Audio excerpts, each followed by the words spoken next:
Cześć, witam Was serdecznie z mojej 3-miesięcznej podróży po Azji. Na razie początek trasy, czyli Bangkok. Dzisiaj chciałabym Wam powiedzieć o owocu egzotycznym, jakim jest papaja. Owoc, który pochodzi z krajów Ameryki Środkowej, Południowej, części Ameryki Północnej, czyli Meksyk, Floryda oraz z Ameryki Południowej.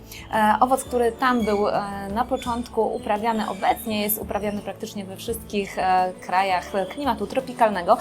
Papaja, owoc, który jest owocem dosyć dużym, smacznym i owocem bardzo zdrowym. Ja już mam tutaj kawałek wykrojony, żeby pokazać Wam, jak wygląda w środku. Zacznę może od tego, jak wybrać dojrzałą papaję. Ona powinna mieć skórkę taką, która pod dotykiem kciuka czuć, że jest już delikatnie miękka, ale nie może być żadnych tutaj plamek, śladów, nie powinna też mieć żadnych zagłębień i skórka powinna mieć kolor od takiego żółtawego do pomarańczowego.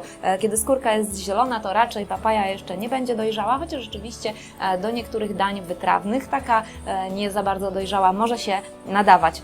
Miąższ w środku, kolor piękny, pomarańczowy, on ewentualnie może być troszeczkę jaśniejszy i charakterystyczne takie czarne pestki, które przypominają trochę, no niestety, takie królicze bobki. Owoc, który jest owocem słodkim w smaku, ale nie tak jak na przykład mango. I ja bym powiedziała, że właściwie papaja to jest takie coś pośredniego pomiędzy mango a melonem. Jest też soczysta, ale nie tak soczysta jak dojrzałe mango i również ze względu na ten swój kolor piękny jest owocem bardzo dekoracyjnym, jeśli chodzi na przykład o desery lub jeśli chodzi o koktajle, bo w ten sposób najczęściej właśnie papaję się spożywa, dodając ją jako dodatek do koktajli, do zdrowych, owocowych koktajli, albo do deserów, albo oczywiście też na surowo, samodzielnie, na przykład po posiłku jako deser.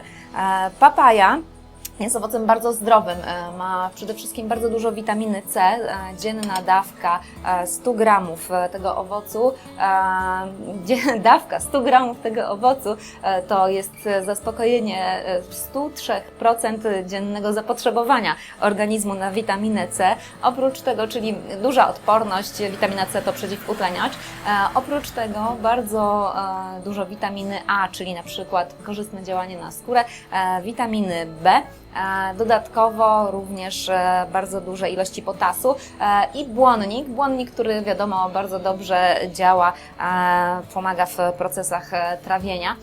Papaja jest też owocem niskokalorycznym. 100 gramów papai to jest jedynie 39 kalorii, dlatego warto ją wprowadzać do swojej diety, kiedy się odchudzamy.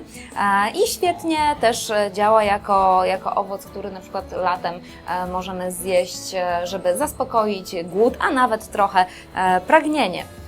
Można ją też wykorzystywać oczywiście do dań niektórych wytrawnych, zwłaszcza kiedy jest troszeczkę mniej dojrzała, aczkolwiek chyba najfajniej właśnie, myślę, samodzielnie do koktajlu albo do deseru. Do Was jest pytanie, czy papaję próbowaliście, jak Wam smakuje, z czym może Wam innym się ten smak tego owocu kojarzy. Ja Was zapraszam na dorota.in, gdzie znajdziecie relacje z całej mojej podróży 3-miesięcznej po południowej Azji, po azjatyckich krajach oraz na pozytywnakuchnia.pl po więcej filmików o owocach egzotycznych.